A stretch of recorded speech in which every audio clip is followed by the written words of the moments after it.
নমস্কার, মণিমা কিচেনে সবাইকে স্বাগত। আজকে আমি একটা উচ্ছের রেসিপি নিয়ে এসেছি। তো তার জন্য নিয়ে নিয়েছি আলু, এখানে উচ্ছে নিয়েছি, টমেটো নিয়েছি, আর নিয়েছি পেঁয়াজ, আদা রসুন, ওখানে জিরে নিয়েছি, আর রেড চিলি, কাশ্মীরি লঙ্কা নিয়েছি কালারের জন্য।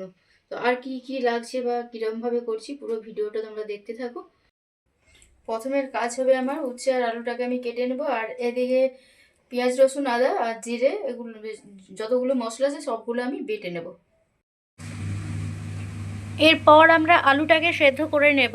আর উচ্ছে আলু টমেটোটা এভাবে কেটে নিয়েছি। তেলটা গরম হয়ে গেছে, এবার উচ্ছেগুলো ভেজে নেব। হলুদ গুঁড়ো দেব। করলাটা আমরা ভেজে নিয়েছি এভাবে, এরপর তুলে নেব। তেল গরম করে নিচ্ছি নেক্সট প্রসেসের জন্য। কালো জিরে দেব ফোড়নের জন্যে।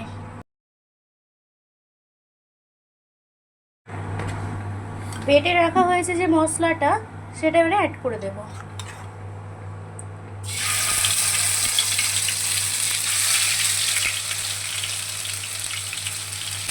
বেটে রাখা মশলাটার মধ্যে আছে রসুন, আদা, পেঁয়াজ, শুকনো লঙ্কা, জিরে। এরপর শুকনো মশলাগুলো অ্যাড করবো। হলদি গুঁড়ো, শুকনো লঙ্কা গুঁড়ো। মশলাটা ঠিক এভাবে ভাজা ভাজা হয়ে এলে আমরা টমেটোটা অ্যাড করে দেবো। মশলাটা কষানো হয়ে গেছে, এরপরে আলুগুলোকে অ্যাড করে দেবো, সেদ্ধ করে রাখা আলু।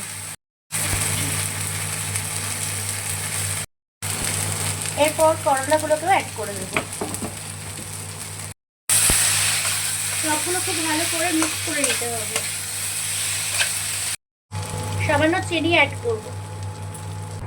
কষানো প্রায় হয়ে গেছে, এরপরে জল অ্যাড করব। তো একেবারেই লাস্টে আমরা নুনটা অ্যাড করে নেব। লাস্ট উপকরণ কাঁচা তেল ওপর থেকে ছড়িয়ে দেব, সর্ষের তেল। রেসিপিটা আমাদের কমপ্লিট হয়ে গেছে। খুব সহজ রেসিপি, করলা তেল ঝাল।